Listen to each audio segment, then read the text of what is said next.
If you've ever been to New York City, you've probably wondered why there's so much trash everywhere. What you probably haven't wondered is if you can eat it. But a lot of that trash is food, more than 20%. In fact, Americans throw out more food than any other category of trash, including plastic, paper, metal, wood, glass, and rubber.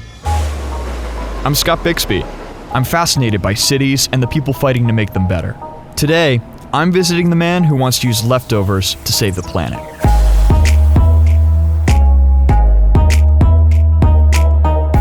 This is Robert. Robert hates food waste. Out of the 100% of food that we produce in this country, how much do you think we actually consume and how much do you think we actually waste as a percentage? I had no idea. Turns out the number is pretty shocking.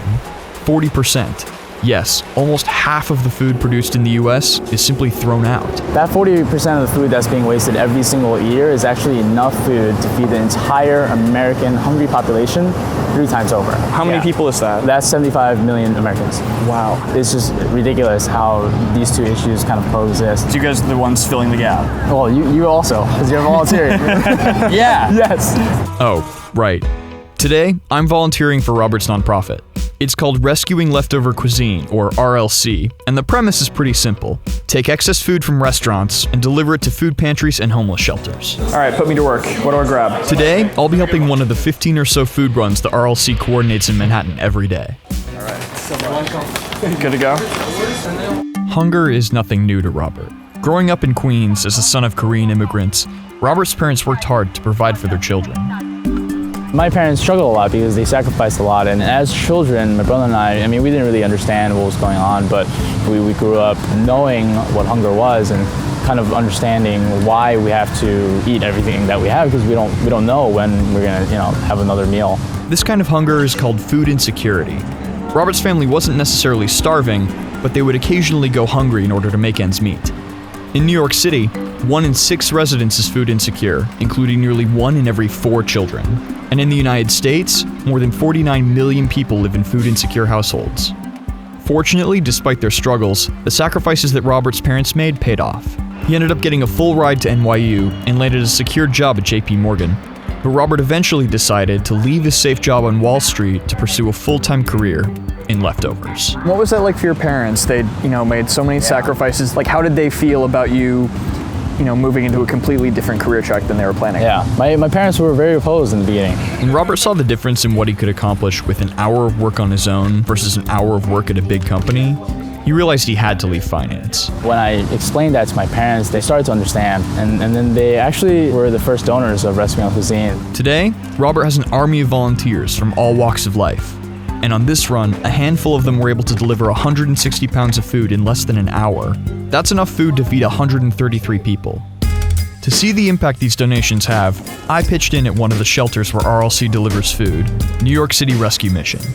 I can't believe it matches my real hair. The mission is a full-service shelter, but the thing they do the most of is feed people. A lot of people.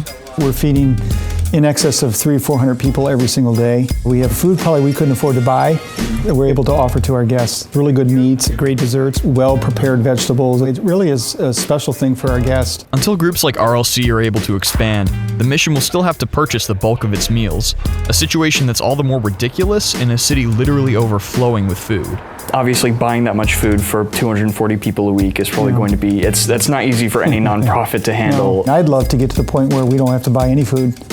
There's enough food in the city that's thrown away right now that I know that could be the story. New York City isn't the last stop for Robert and his partners. They've expanded to 12 cities already. But Robert doesn't just want to save lives, he wants to save the planet. It's not only just about the fact that people could eat that food and not starve, but also food waste contributes to a lot of environmental concerns. When food goes to landfills, it basically is stacked on top of each other and can't aerate, which is why instead of emitting normal harmless gases in nature, it actually emits methane gases, which are 20 times worse than carbon dioxide. So to reduce as much waste as possible, RLC creates regular reports for the restaurants they partner with. That way, their partners can see how much food they're wasting and adjust their buying habits accordingly, even if it means smaller donations for Robert. Thanks so much. But convincing restaurant owners is just the beginning. Retail food waste is only part of the problem. A large portion of food waste, more than twice that of retail, comes from regular consumers. So the next time you buy extra food at the store or prepare more food than you can eat, Robert would like you to consider using that time and money to try and help others. It's my personal belief that there really has to be a big cultural shift, but I would say that it begins with individuals and everyone can make a difference.